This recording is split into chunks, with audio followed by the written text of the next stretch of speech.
स्वागत है दोस्तों आपके अपने YouTube channel BS class Mohani में। तो रोज की तरह एक बार मैं फिर से आपके लिए जीके के अत्यंत ही महत्वपूर्ण 30 प्रश्न लेकर आया हूं। यदि आपको वीडियो पसंद आए तो वीडियो को जरूर लाइक करिएगा, चैनल को सब्सक्राइब करिएगा और अपने दोस्तों के साथ जरूर शेयर करिएगा। दोस्तों, मैं उम्मीद करता हूं कि आप पूरा वीडियो देखते हुए 30 के 30 प्रश्नों के सही जवाब कमेंट बॉक्स में जरूर देंगे। तो चलिए दोस्तों, जल्दी से हम अपना पहला प्रश्न देख लेते हैं। हमारा पहला प्रश्न है कि काली क्रांति का संबंध निम्नलिखित में से किससे है। जी हाँ दोस्तों, यह बताना है कि काली क्रांति का संबंध निम्नलिखित में से किससे है। जी हाँ दोस्तों, तीसरा द राइट आंसर, काली क्रांति का संबंध कच्चे तेल के उत्पादन से है। यानी कच्चे तेल का उत्पादन जो है काली क्रांति से संबंधित है। पूछा गया प्रश्न है, इंपॉर्टेंट है, नोट कर लीजिएगा। यह प्रश्न हमारा उत्तर प्रदेश पुलिस 2015 के क्वेश्चन पेपर में पूछा गया था। चलिए दोस्तों, अगला और दूसरे नंबर का प्रश्न देखते हैं।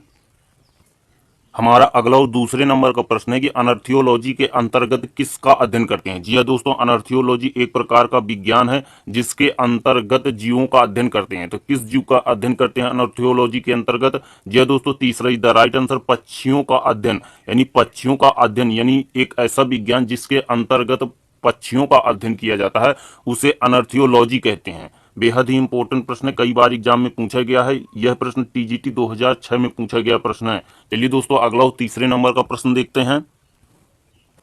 हमारा अगला और तीसरे नंबर का प्रश्न है कि मायोपिया क्या है। जी हाँ दोस्तों, बेहद ही इंपॉर्टेंट प्रश्न है। जितने भी हमारे साइंस के स्टूडेंट हैं उन्होंने तो उस प्रश्न को पढ़ते ही कमेंट बॉक्स में जवाब दे दिया है। जी हाँ दोस्तों, तुरंत फटाक से कमेंट करके जवाब दे दिया उन लोगों ने। यह प्रश्न हमारा यूपी बोर्ड हाई स्कूल के एग्जाम में पूछा गया प्रश्न है कि मायोपिया क्या है। कई बार का रिपीटेड क्वेश्चन है ये। जी हाँ दोस्तों, दूसरा द राइट आंसर, निकट दृष्टि दोष। यानी निकट दृष्टि दोष को ही हम मायोपिया के नाम से जानते हैं या मायोपिया को ही हम निकट दृष्टि दोष कहते हैं। चलिए दोस्तों, अगला प्रश्न देखते हैं। हमारा अगला और चौथे नंबर का प्रश्न है कि इंडिया हाउस कहाँ स्थित है। जी हाँ दोस्तों, बेहद ही इंपॉर्टेंट प्रश्न है। सबसे पहले आप इस प्रश्न को रफ कॉपी में नोट कर लीजिए क्योंकि कई बार का अलग अलग एग्जामों में पूछा गया या रिपीटेड क्वेश्चन है ये कि इंडिया हाउस कहाँ स्थित है। जी हाँ दोस्तों, पहला द राइट आंसर, लंदन में। इंडिया हाउस हमारा लंदन में स्थित है। हमारा अगला और पांचवें नंबर का प्रश्न है कि भारत में पहली रेलगाड़ी किस गवर्नर जनरल के कार्यकाल में चली थी। जी हाँ दोस्तों, रेलवे है, इसका मतलब है कि जितने भी रेलवे के हमारी एग्जाम होते हैं उसमें सभी में यह प्रश्न बेहद ही इंपॉर्टेंट प्रश्न है। यह प्रश्न हमारा एमपी पुलिस में पूछा भी गया था, इसलिए इंपॉर्टेंट है। इसको नोट जरूर कर लीजिएगा यदि आपको इसका आंसर मालूम नहीं है। यदि आपको इसका आंसर मालूम है तो फटाक से कमेंट करके बताइए कि भारत में पहली रेलगाड़ी किसके गवर्नर जनरल के कार्यकाल में चली थी। जी हाँ दोस्तों, गवर्नर जनरल का नाम बताना है। तीसरा the right answer, Lord Dalhousie. Lord Dalhousie के शासनकाल में ही पहली बार रेलगाड़ी चली थी। चलिए दोस्तों, अगला और छठवें नंबर का प्रश्न देखते हैं। हमारा अगला और छठवें नंबर का प्रश्न है कि सबसे ऊंची पर्वतमाला कौन सी है। जी हाँ दोस्तों, बेहद ही इंपॉर्टेंट प्रश्न है। कई बार यह अलग अलग एग्जामों में रिपीट हुआ क्वेश्चन है, इसलिए आपको फटाक से इसको रफ कॉपी में नोट कर लेना। यदि आपको इसका आंसर मालूम है तो आपको फटाक से कमेंट करना। आपको 30 में 30 प्रश्नों के कमेंट में जवाब जरूर देने हैं साथियों। यदि आपको वीडियो पसंद आ रहा हो तो वीडियो को लाइक कर दीजिए। यदि चैनल पर पहली बार आए हैं तो चैनल को सब्सक्राइब जरूर कर लीजिएगा। जी हाँ दोस्तों, पहला द राइट आंसर, एवरेस्ट। सबसे ऊंची पर्वतमाला कौन सी है, एवरेस्ट है। चलिए दोस्तों, सातवें नंबर का प्रश्न देखते हैं। हमारा अगला और सातवें नंबर का प्रश्न है कि किस बादशाह ने हिंदुओं पर लगने वाले जजिया कर को समाप्त किया था। जी हाँ दोस्तों, बेहद ही इंपॉर्टेंट प्रश्न है। कई बार अलग अलग एग्जामों में यह प्रश्न रिपीट हुआ है। यह प्रश्न हम आपके लिए राजस्थान पुलिस 2013 के क्वेश्चन पेपर से लेकर आएंगे। किस बादशाह ने हिंदुओं पर, यह दोस्तों, हिंदुओं पर जजिया कर को समाप्त किया था। यह दोस्तों, चौथा the right answer, Akbar. Akbar ने हिंदुओं पर लगने वाले जजिया कर को समाप्त किया था। चलिए दोस्तों, अगला प्रश्न देखते हैं। हमारा अगला और आठवें नंबर का प्रश्न है कि दूध की शुद्धता की माप किस यंत्र द्वारा की जाती है। जी हाँ दोस्तों, बेहद ही इंपॉर्टेंट प्रश्न है। आपको इसका आंसर मालूम होगा। जी हाँ दोस्तों, सभी लोग कमेंट करके बताएं कि दूध की शुद्धता की माप किस यंत्र द्वारा की जाती है। कई बार अलग अलग एग्जामों में रिपीट हुआ है, इसलिए हम आपके लिए इस प्रश्न को लेकर आए। यह प्रश्न हमारा एसएससी एमटीएस 2003 के क्वेश्चन पेपर में पूछा गया था कि दूध की शुद्धता को किस यंत्र द्वारा मापा जाता है। जी हाँ दोस्तों, दूसरा द राइट आंसर, लैक्टोमीटर द्वारा दूध की शुद्धता को मापा जाता है। आपकी जब दूध वाला भाई आए आपके यहाँ तो आप उससे ये जरूर कहें कि लैक्टोमीटर को लेकर आए। चलिए दोस्तों, अगला और नौवें नंबर का प्रश्न देखते हैं। हमारा अगला 9वें नंबर का प्रश्न है कि सबसे चमकदार ग्रह कौन सा। जी हाँ दोस्तों, बेहद ही इंपॉर्टेंट प्रश्न है। इस प्रश्न का आंसर तो आपको 5वीं और 6वीं क्लास में ही पता चल जाता है, इसलिए जितने भी भाई बहन ये वीडियो हमारा देख रहे हैं तो फटाक से कमेंट करके बता दें कि सबसे चमकदार ग्रह कौन सा है। जी हाँ दोस्तों, तीसरा द राइट आंसर शुक्र। शुक्र सबसे चमकीला ग्रह के नाम से जाना जाता है और सबसे चमकदार होता है, इसलिए इसे चमकीले ग्रह के नाम से जानते हैं। चलिए दोस्तों, अगला 10वें नंबर का प्रश्न देखते हैं। हमारा अगला 10वें नंबर का प्रश्न है कि भारत के विभाजन के लिए 3 जून 1947 की योजना को क्या नाम दिया गया था। जी हाँ दोस्तों, जब भारत का बंटवारा हुआ था भारत और पाकिस्तान के बीच, तो 3 जून 1947 की योजना को क्या नाम दिया गया था। जी हाँ दोस्तों, चौथा the right answer mount Britain योजना। यही एक योजना थी जिसके अंतर्गत भारत और पाकिस्तान का विभाजन किया गया था, माउंट ब्रिटेन योजना। जी हाँ दोस्तों, अगला प्रश्न देखते हैं 11वें नंबर का। हमारा अगला और 11वें नंबर का प्रश्न है कि विधवा पुनर्विवाह पर किसने जोर दिया था। जी दोस्तों, बेहद ही इंपॉर्टेंट और कई बार का रिपीटेड क्वेश्चन है, इंपॉर्टेंट है। यदि आपको इसका आंसर मालूम नहीं है तो तुरंत आप इसको नोट कर लीजिए, क्योंकि कई बार अलग अलग एग्जामों में पूछा गया प्रश्न। यह प्रश्न हम आपके लिए रेलवे ग्रुप डी के क्वेश्चन पेपर 2008 के क्वेश्चन पेपर से लेकर आए हैं कि विधवा पुनर्विवाह पर जोर किसने दिया था। पहला the right answer Ishwar Chandra Vidyasagar ने विधवा पुनर्विवाह पर जोर दिया था, या उन्होंने ही इसकी सिफारिश की थी। चलिए दोस्तों, अगला और 12वें नंबर का प्रश्न देखते हैं। हमारा अगला और 12वें नंबर का प्रश्न है कि अरब सागर में गिरने वाली नदी कौन सी है। जी हाँ दोस्तों, यह बेहद ही इंपॉर्टेंट प्रश्न है। मैं आपसे हाथ जोड़कर विनती करता हूं कि आप सबसे पहले इस क्वेश्चन को आप रफ कॉपी में नोट कर लीजिए, क्योंकि 100% आपके अगले एग्जाम में ये क्वेश्चन देखने को मिलेगा कि अरब सागर में गिरने वाली नदी कौन सी है। बेहद ही इंपॉर्टेंट प्रश्न है। एसएससी 10+2 2016 के क्वेश्चन पेपर में पूछा गया था यह प्रश्न कि अरब सागर में गिरने वाली नदी कौन सी है। जी दोस्तों, तीसरा the right answer Trupti. Trupti हमारी अरब सागर में गिरने वाली नदियां हैं। चलिए अगला 13वें नंबर का प्रश्न देखते हैं। हमारा अगला 13वें नंबर का प्रश्न है कि शेरशाह की कब्र कहाँ स्थित है। जी दोस्तों, बेहद ही इंपॉर्टेंट प्रश्न है कि शेरशाह की कब्र कहाँ। एक आध क्वेश्चन ऐसे क्वेश्चन पेपर में पूछ लिए जाते हैं, इसलिए आप किसी भी एग्जाम की तैयारी कर रहे हो तो आप इस तरह के टॉपिक को जरूर मजबूती के साथ तैयार करिएगा। इस शेरशाह की कब्र कहाँ स्थित है, बताइए। जी दोस्तों, तीसरा द राइट आंसर बिहार के सासाराम में शेरशाह की कब्र या शेरशाह का मकबरा स्थित है। चलिए दोस्तों, अगला प्रश्न देखते हैं। हमारा अगला 14वें नंबर का प्रश्न है कि कांग्रेस की प्रथम महिला अध्यक्ष कौन थी। जी हाँ दोस्तों, बेहद ही इंपॉर्टेंट प्रश्न है। इस क्वेश्चन का आंसर तो आप सभी को मालूम ही होना चाहिए। यदि नहीं मालूम है तो आप इसको नोट कर लीजिए, यदि आपको मालूम है तो आपको फटाक से कमेंट करके बताना है कि कांग्रेस की प्रथम महिला अध्यक्ष कौन थी। जी हाँ दोस्तों, पहला the right answer Annie Besant Congress की प्रथम महिला अध्यक्ष थी। इंपॉर्टेंट है, नोट जरूर करते चलिएगा। हर क्वेश्चन को हम आपके लिए मात्र वही क्वेश्चन लेकर आते हैं जिनके 100% आपके अगले एग्जाम में पूछे जाने की संभावना है। अगला और 15वें नंबर का प्रश्न है कि सर्वाधिक कॉफी उत्पादक देश कौन सा। जी दोस्तों, बेहद ही इंपॉर्टेंट प्रश्न है। कई बार ये क्वेश्चन अलग अलग एग्जामों में रिपीट हुआ है। मैंने खुद इस प्रश्न को 4 से 5 बार देखा है अलग अलग एग्जामों में कि पूछ लिया गया है बार बार ये प्रश्न। लेकिन आपके लिए प्रश्न हम रेलवे ग्रुप डी के 2018 के क्वेश्चन पेपर से लेकर आए हैं कि सर्वाधिक कॉफी उत्पादक देश कौन सा है। जी दोस्तों, तीसरा the right answer Brazil. Brazil हमारा सर्वाधिक कॉफी उत्पादक देश है। चलिए दोस्तों, अगला 16वें नंबर का प्रश्न देखते हैं। हमारा अगला 16वें नंबर का प्रश्न है कि घासीराम कोतवाल पुस्तक के लेखक कौन है। जी हाँ, आपको यह मालूम ही होगा कि हर एग्जाम में 1 या 2 क्वेश्चन आपको 100% ऐसे देखने को ही मिलते हैं, तो आप इसको तुरंत नोट कर लीजिए। हो सकता है आप जिस एग्जाम में बैठने वाले हैं उसमें यह क्वेश्चन आपको देखने को मिल जाए और यह प्रश्न आपके लिए रामबाण साबित हो जाए। बताइए कि घासीराम कोतवाल पुस्तक के लेखक कौन है। जी हाँ दोस्तों, तीसरा द राइट आंसर विजय तेंदुलकर। विजय तेंदुलकर घासीराम कोतवाल पुस्तक के लेखक है। इंपॉर्टेंट है, हर एग्जाम में ऐसे क्वेश्चन पूछे जाते हैं, आपको नोट जरूर करना है हर क्वेश्चन को। यदि आपको वीडियो पसंद आ रहा हो तो वीडियो को लाइक कर दीजिए। यदि आपको लगे कि नहीं यार वीडियो हमारे काम का है, अगले एग्जाम की तैयारी के लिए सहायक है, तो चैनल को जरूर सब्सक्राइब करिएगा और अपने दोस्तों के साथ जरूर शेयर करिएगा। हमारा अगला 17वें नंबर का प्रश्न है कि प्लासी का युद्ध कब हुआ था। जी दोस्तों, आपको इसका आंसर 100% मालूम होगा, इसलिए बिना देर किए सभी लोग इसका कमेंट में जवाब दें कि प्लासी का युद्ध कब हुआ था। जी दोस्तों, पहला द राइट आंसर 1757 में प्लासी का युद्ध हुआ था। चलिए दोस्तों, अगला और 18वें नंबर का प्रश्न देखते हैं।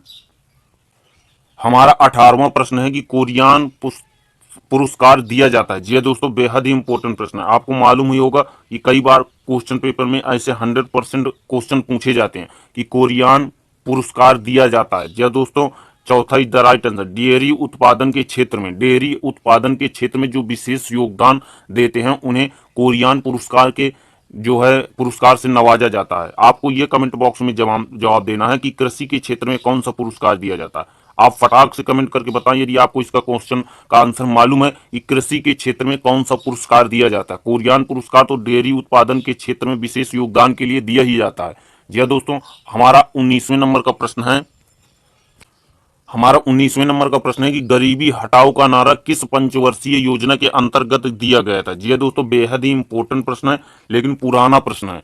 आज से 10 साल पहले इस प्रश्न की बेहद ही इंपॉर्टेंट महत्वता थी। कई बार एग्जामों में रिपीट हुआ था यह क्वेश्चन, इसलिए हमने सोचा कि आपके लिए इस प्रश्न को रखना चाहिए। हो सकता है जब प्रश्न पुराने हो जाते हैं तो कभी कभी पूछ लिए जाते हैं। यह प्रश्न हमारा एसएससी जीडी 2009 में पूछा गया था, वहां से हम आपके लिए लेकर आए कि गरीबी हटाओ का नारा किस पंचवर्षीय योजना के अंतर्गत दिया गया था। चौथा इज द राइट आंसर, 5वीं पंचवर्षीय योजना के अंतर्गत यह नारा दिया गया था, गरीबी हटाओ। गरीबी हटाओ का नारा 5वीं पंचवर्षीय योजना के अंतर्गत दिया गया था। नोट कर लीजिएगा, इंपॉर्टेंट है। संभावना है कि आपके अगले एग्जाम में यह प्रश्न पूछा जाए।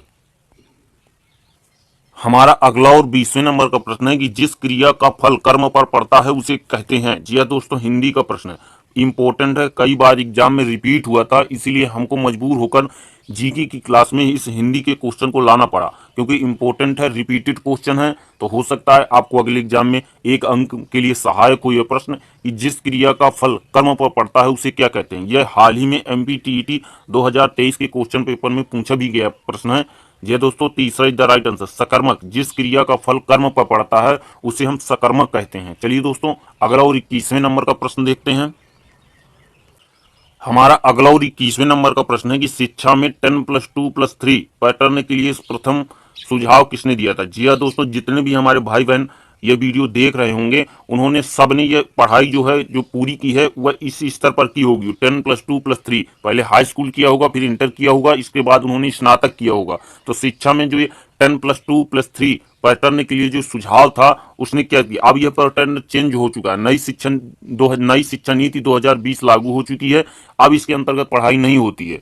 तो बताइए कि 10+2+3 पैटर्न के लिए सर्वप्रथम सुझाव किसने दिया था। यह क्वेश्चन हाल ही में बिहार प्राइमरी शिक्षक भर्ती 2023 में पूछा गया प्रश्न है। यह दोस्तों, तीसरा is the right answer, Kolkata विश्वविद्यालय।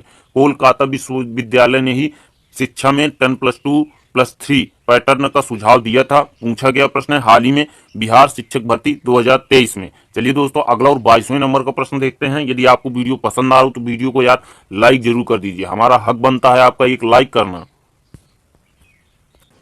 हमारा अगला और 22वें नंबर का प्रश्न है कि आनंद भवन कहाँ स्थित है। जी दोस्तों, इंपॉर्टेंट है, रिपीटेड क्वेश्चन है, इसलिए हम आपके लिए लेकर आए हैं। आपको किसी भी प्रश्न को हल्के में नहीं लेना। यदि आपको किसी भी प्रश्न का आंसर मालूम है तो फटाक से बिना देर किए जवाब दीजिए। यदि नहीं मालूम है तो बिना देर किए रफ कॉपी में नोट भी कर लीजिए, क्योंकि यदि अगली बार ये क्वेश्चन आए तो आप लोग 100% करके आए। कोई प्रश्न छोटा या बड़ा नहीं होता, हम आपके लिए केवल वही प्रश्न लेकर आए जो बेहद ही इंपॉर्टेंट है, यह कई बार एग्जामों में पूछा गया है। आनंद भवन कहाँ स्थित है, कई बार अलग अलग एग्जामों में रिपीटेड क्वेश्चन है। जय दोस्तों, पहला is the right answer, Allahabad में। आनंद भवन हमारा इलाहाबाद में स्थित है। चलिए दोस्तों, अगला 23वें नंबर का प्रश्न देखते हैं। हमारा अगला 23वें नंबर का प्रश्न है कि कैडमियम युक्त जल पीने से कौन सा रोग हो जाता है। यह प्रश्न बेहद इंपॉर्टेंट है। जितने भी भाई बहन हमारी तैयारी कर रहे होंगे उनको 100% इसका क्वेश्चन मालूम होगा, इसलिए फटाक से बिना देर किए एक बार आप कमेंट करके अपनी जो परिचय दीजिए। जी हाँ दोस्तों, सभी लोगों को कमेंट करके अपना परिचय देना है और इस क्वेश्चन का आंसर जरूर बताना। जी हाँ दोस्तों, बताइए। जी हाँ दोस्तों, चौथा द राइट आंसर, इटाई रोग। कैडमियम युक्त जल पीने से कौन सा रोग हो जाता है, हमारा इटाई नामक रोग हो जाता है। यह हमारा यूपीटीटी 2016 में रिपीटेड क्वेश्चन है। जी हाँ दोस्तों, अगला प्रश्न देखते हैं। आपको इस प्रश्न का आंसर देना है और आपका अपना परिचय, नाम और पता जरूर लिखकर कमेंट करना है। हमारा अगला 24वें नंबर का प्रश्न है कि कंप्यूटर साक्षरता दिवस कब मनाया जाता है। जी दोस्तों, बेहद ही इंपॉर्टेंट प्रश्न है। आपने कई बार देखा होगा, एग्जाम आपने जब दिया होगा कि हर एग्जाम में 1 या 2 क्वेश्चन कंप्यूटर से रिलेटेड प्रश्न बनते ही बनते हैं, चाहे जिस एग्जाम की तैयारी कर रहे हैं। यदि आपके सिलेबस में हो या ना हो, 1 या 2 क्वेश्चन आपके कंप्यूटर से पूछे ही जाते हैं। बताइए, कंप्यूटर साक्षरता दिवस कब मनाया जाता है। यह प्रश्न हमारा ट्रिपल सी, यूपी स्टेट और एमटीएस तीनों क्वेश्चन पेपर में कई बार रिपीट हुआ क्वेश्चन है ये। जी दोस्तों, चौथा इज द राइट आंसर। 2 दिसंबर को कंप्यूटर साक्षरता दिवस हमारा 2 दिसंबर को मनाया जाता है। चलिए दोस्तों, अगला प्रश्न देखते हैं। हमारा अगला और 25वें नंबर का प्रश्न है कि भारत में एकल नागरिकता प्रावधान किस देश के संविधान से लिया गया। ये दोस्तों बेहद इंपॉर्टेंट प्रश्न है, संविधान से रिलेटेड प्रश्न है। आप जानते ही होंगे कि हर एग्जाम में जो संविधान टॉपिक होता है उससे 2-3 क्वेश्चन बनते ही बनते हैं। हो सकता है आपके अगले एग्जाम में यही प्रश्न बने और आप सभी गोला लगा के जब आप आएंगे तो देखेंगे कि आप सभी दोस्तों से 1 या 2 नंबर आप ज्यादा लेकर आए। तो बताइए कि भारत में एकल नागरिकता प्रावधान किस देश के संविधान से ली गई है। जी दोस्तों, चौथा the right answer Britain. Britain से ही भारत में एकल नागरिकता प्रावधान का नियम जो है हमारे संविधान में लिया गया। यह प्रश्न हमारा आरपीएफ 2018 के क्वेश्चन पेपर में पूछा गया प्रश्न है। चलिए दोस्तों, अगला 26वें नंबर का प्रश्न देखते हैं। हमारा अगला 26वें नंबर का प्रश्न है कि प्रतिवर्ती क्रिया किसके द्वारा नियंत्रित होती है। जी दोस्तों, जितने भी हमारे साइंस के भाई बहन होंगे उन्होंने तो इसका आंसर फटाक से कमेंट कर दिया। जी दोस्तों, सभी लोगों ने फटाक से कमेंट कर दिया जितने भी साइंस के स्टूडेंट थे। बताइए, यह प्रश्न हमारा एमपी टीजीटी में पूछा गया, 2023 में पूछा गया प्रश्न है कि मस्तिष्क व प्रतिवर्ती क्रिया किसके द्वारा नियंत्रित होती है। जी दोस्तों, तीसरा इज द राइट आंसर मेरुदंड द्वारा। प्रतिवर्ती क्रिया जो होती है वह हमारी मेरुदंड द्वारा नियंत्रित होती है। चलिए दोस्तों, अगला 27वें नंबर का प्रश्न देखते हैं। यदि आपको वीडियो पसंद आ रहा हो तो 1 लाइक तो कर दीजिए, कम से कम 1 लाइक तो हमारे लिए मेहनत के लिए बनता ही बनता है। यदि आपको लगे कि नहीं यार यह वीडियो हमारी एग्जाम के लिए इंपॉर्टेंट है तो चैनल को आपने सब्सक्राइब करना ही करना है। हमारा अगला और 27वें नंबर का प्रश्न है कि विद्युत प्रवाह का मूल मात्रक है। यह दोस्तों इंपॉर्टेंट है, कई बार रिपीट हुआ है यह क्वेश्चन अलग अलग एग्जामों में। यह प्रश्न हमारा यूपी पुलिस 2018 के क्वेश्चन पेपर में पूछा गया था, तो इसलिए हमने सोचा कि आपके लिए इस प्रश्न रखना ही चाहिए कि विद्युत प्रवाह का मूल मात्रक है। बताइए। यह दोस्तों तीसरा the right answer ampere. Ampere विद्युत प्रवाह का मूल मात्रक है। हमारा अगला और 28वें नंबर का प्रश्न है कि 7 पर्वतों के शहर का देश किसे कहा जाता है। जी दोस्तों इंपॉर्टेंट है, कई बार रिपीट हुआ है। बताइए कि 7 पर्वतों के शहर का देश किसे कहा जाता है। पहला इज द राइट आंसर रोम। 7 पर्वतों का शहर रोम को कहा जाता है। चलिए दोस्तों, अगला और 29वें नंबर का प्रश्न देखते हैं।